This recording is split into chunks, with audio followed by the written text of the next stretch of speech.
बहुत समय पहले की बात है। एक छोटे से गांव में दो भाई बहन रहते थे। भाई का नाम था अर्जुन और बहन का नाम था मीरा। अर्जुन बहुत बहादुर था और मीरा बहुत होशियार। उनके गांव के पास एक बहुत बड़ा और रहस्यमय जंगल था, जिसके बारे में गांव वाले कहते थे कि वो जंगल जादुई है। कोई भी उस जंगल में जाता तो वापस नहीं आता। लेकिन हमारे अर्जुन और मीरा को तो पता ही नहीं था कि आज का दिन उनकी जिंदगी बदल देगा। मीरा, मीरा, जल्दी आ यहाँ। देख, मुझे ये अजीब सा नक्शा मिला है पुरानी हवेली के नीचे से। इसमें कुछ लिखा है लेकिन भाषा बहुत पुरानी है, मुझे कुछ समझ नहीं आ रहा। भैया रुको, कहाँ से मिला ये? दिखाओ मुझे। अरे वाह, ये तो बहुत पुराना नक्शा है। देखो, इसमें एक जंगल बना है और बीच में एक चमकता हुआ पत्थर बना है और यहाँ लिखा है, जो इस पत्थर को ढूंढेगा उसकी हर मुराद पूरी होगी। भैया, ये तो उसी जादुई जंगल का नक्शा है जिसके बारे में दादाजी बताते थे। हाँ मीरा, मुझे याद है दादाजी कहते थे कि उस जंगल में एक जादुई हीरा छुपा है जिसका नाम है चंद्रमणि। जो उसे पा लेता है वो दुनिया की हर बीमारी ठीक कर सकता है, गरीबी मिटा सकता है। लेकिन उस हीरे तक पहुंचना बहुत मुश्किल है। रास्ते में बहुत सारी चुनौतियां हैं, खतरनाक जीव हैं और सबसे बड़ा खतरा है काली डायन। भैया, मुझे डर लग रहा है, लेकिन हमारी माँ बहुत बीमार है। डॉक्टर ने कहा है कि उनकी बीमारी का इलाज बहुत मुश्किल है। अगर ये चंद्रमणि सच में है तो शायद हम माँ को बचा सकते हैं। मैं तुम्हारी साथ चलूंगी भैया। मीरा, तू बहुत बहादुर है।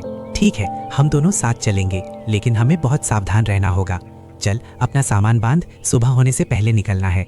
और हाँ, दादाजी की दी हुई वो पुरानी तलवार भी ले लेंगे और तेरी किताबें भी। तू तो पढ़ने में बहुत तेज है, रास्ते में काम आएंगी। अगली सुबह जब सूरज की पहली किरण जमीन पर पड़ी, अर्जुन और मीरा अपने घर से निकल पड़े। चलते चलते वो जंगल के प्रवेश द्वार पर पहुंचे। वहाँ एक बहुत बड़ा पुराना दरवाजा था जो बड़ी बड़ी बेलों और पत्तियों से ढका हुआ था। दरवाजे पर कुछ अजीब से चिन्ह बने थे जो चमक रहे थे। भैया देखो, ये दरवाजा कितना बड़ा है और ये चिन्ह, मुझे लगता है ये कोई पहेली है। यहाँ लिखा है, जो सच्चे दिल से आए उसके लिए दरवाजा खुल जाए, जो लालच लेकर आए वो इस जंगल में खो जाए। हम सच्चे दिल से आए हैं मीरा, हम अपनी माँ को बचाने आए हैं। चल, दरवाजे को छू कर देखते हैं। जैसे ही अर्जुन ने दरवाजे को छुआ, पूरा दरवाजा सुनहरी रोशनी से चमक उठा और धीरे धीरे खुल गया। अंदर का नजारा देखकर दोनों की आंखें चौंधिया गईं।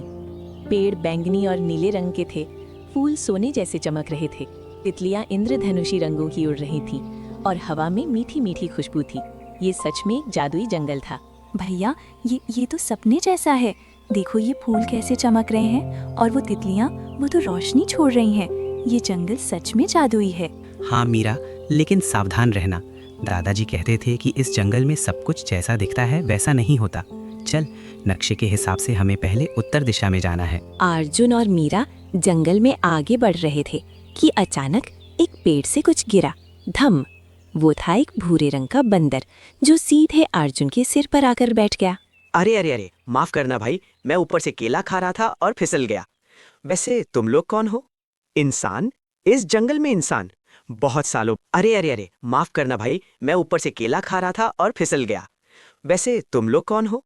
इंसान? इस जंगल में इंसान? बहुत सालों बाद कोई इंसान आया है यहाँ।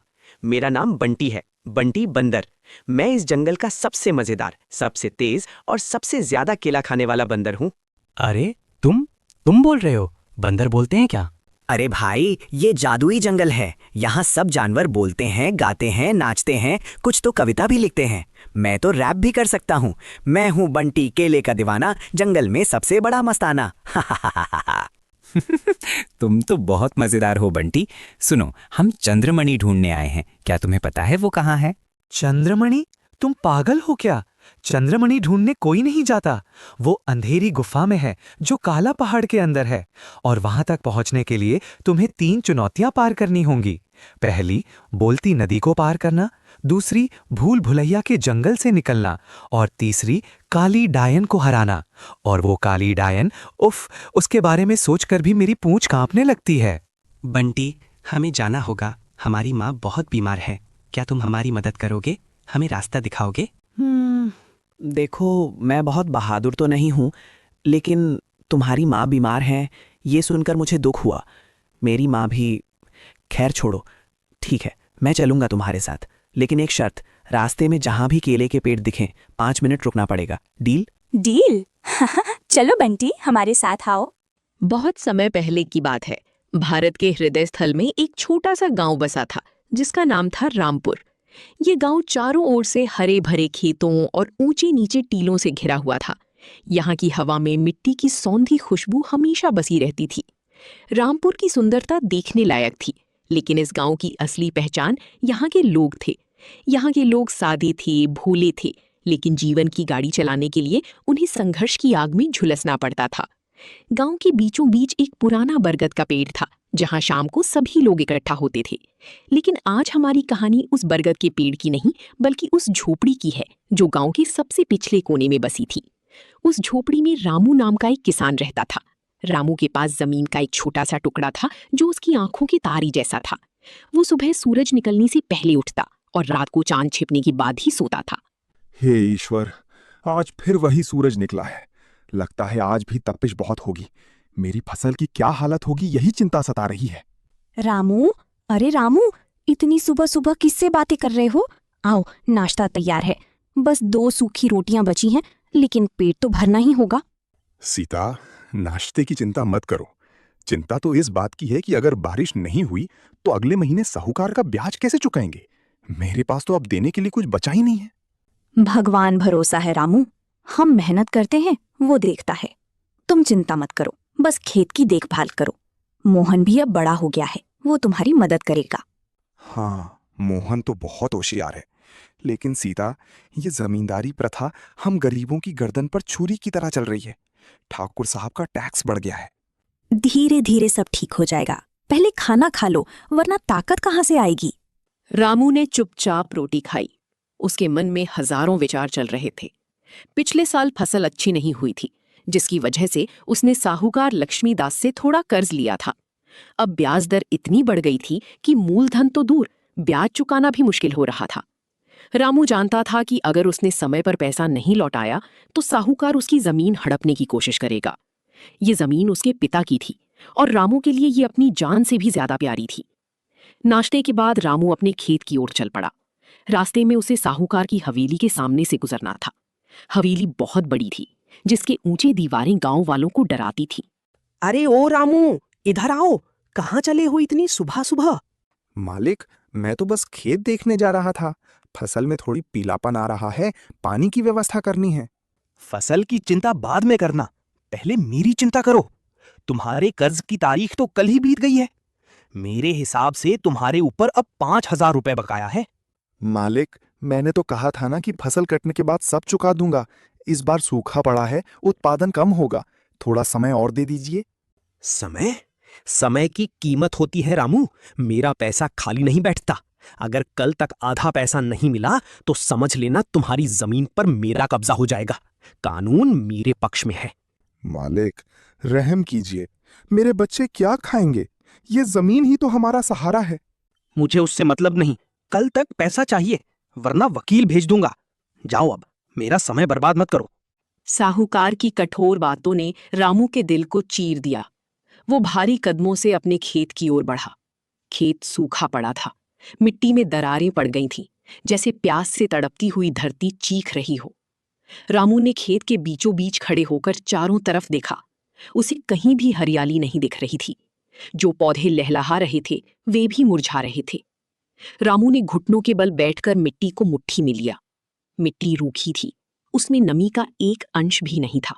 हे धरती माँ, तू भी आज मुझसे रूठ गई है क्या? मैंने तुझे कभी धोखा नहीं दिया, हमेशा तेरी पूजा की। लेकिन आज तूने पानी क्यों रोक लिया? अगर बारिश नहीं हुई तो मेरा सब कुछ खत्म हो जाएगा। पिताजी, पिताजी, मैं पानी वाली नहर से आ रहा हूँ। वहां पानी बिल्कुल नहीं है।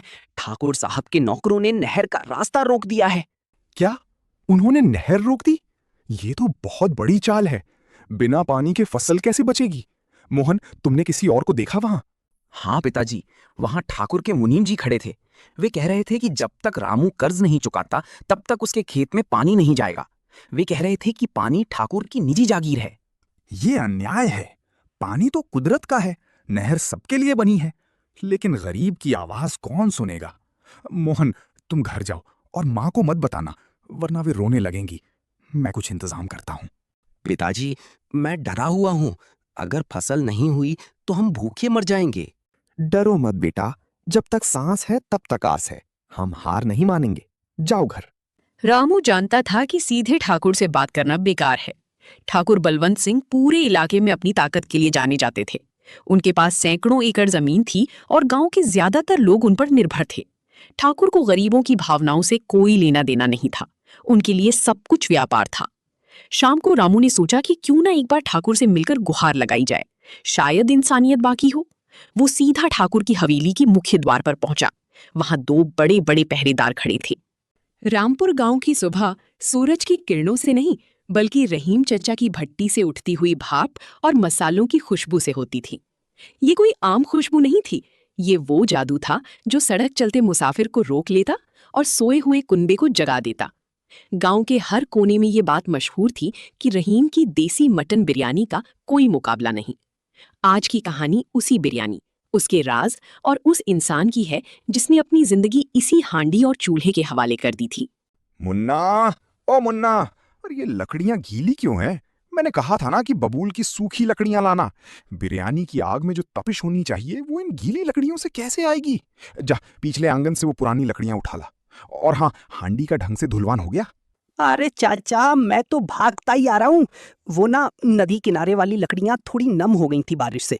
मैं अभी सूखी लकड़ियां लाता हूँ। हांडी तो मैंने रात को ही मांझ के रखी है, चमक रही है आईने की तरह। दादा, आप सुबह सुबह मुन्ना को डांटना शुरू कर देते हैं। बेचारा रात भर मटन मैरिनेट करने में जाग रहा था। आप थोड़ा आराम कीजिए, आज मैं देख लूंगी मसालों की पिटाई। आपकी कमर दर्द कर रही है ना? अरे सलमा बेटी, ये डांटना नहीं सिखाना है। बिरयानी बनानी है तो पहले सब्र और मेहनत सीखो। अगर लकड़ी सही नहीं होगी तो आग सही नहीं होगी। अगर आग सही नहीं होगी तो दम सही नहीं लगेगा। और अगर दम सही नहीं लगा तो ये बिरयानी नहीं खिचड़ी बन जाएगी। ये रहीम की बिरयानी है, इसमें कोई कमी नहीं हो सकती। दोपहर ढलते ढलते गांव में एक बड़ी सी काली गाड़ी आकर रुकी। धूल उड़ती हुई रहीम की दुकान के सामने आकर रुक गई। गांव वाले हैरान थे कि ऐसी महंगी गाड़ी यहाँ क्यों आई है। गाड़ी से उतरा एक मोटा ताजा आदमी जिसके हाथ में सोना चमक रहा था और आंखों में एक अलग ही चमक थी। ये थे सेठ गिरधर, जो शहर के बड़े होटल चेन के मालिक थे। वाह वाह, क्या खुशबू है। पूरे शहर में मैंने ऐसी महक नहीं सूंघी। सुना है यहाँ एक रहीम नाम का आदमी बिरयानी बनाता है। कहाँ है वो? मुझे उससे मिलना है। मेरा वक्त कीमती है, जल्दी बुलाओ उसे। सलाम सेठ जी, सुना है आप मुझसे मिलना चाहते थे? बिरयानी खाएंगे? आज मटन बहुत नरम है, बकरा खुद गांव का पाला हुआ है, मसाले भी ताजे पिसे हैं।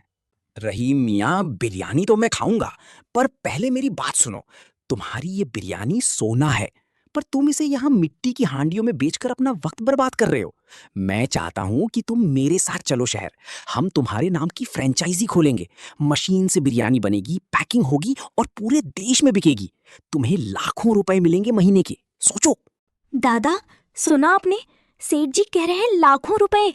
हम शहर चल सकते हैं, वहाँ अच्छा घर होगा, आपको इतनी मेहनत नहीं करनी पड़ेगी और हमारी बिरयानी का नाम पूरे देश में होगा। ये तो सपना सच होने जैसा है। सलमा, शांत रहो बेटा। सेठ जी, आपका शुक्रिया, पर यह बिरयानी मशीन से नहीं बनती। इसमें हाथ की गर्मी चाहिए, दिल का सुकून चाहिए और गांव की मिट्टी की खुशबू चाहिए। जो चीज मशीन बनाएगी वो सिर्फ पेट भरेगी, रूह को सुकून नहीं देगी। मैं कहीं नहीं जाऊंगा। रहीम का इनकार सुनकर सेठ गिरधर का चेहरा लाल हो गया, पर वो मुस्कुराए। उन्होंने सोचा कि ये बूढ़ा आदमी बाद में मान जाएगा। वो चले गए।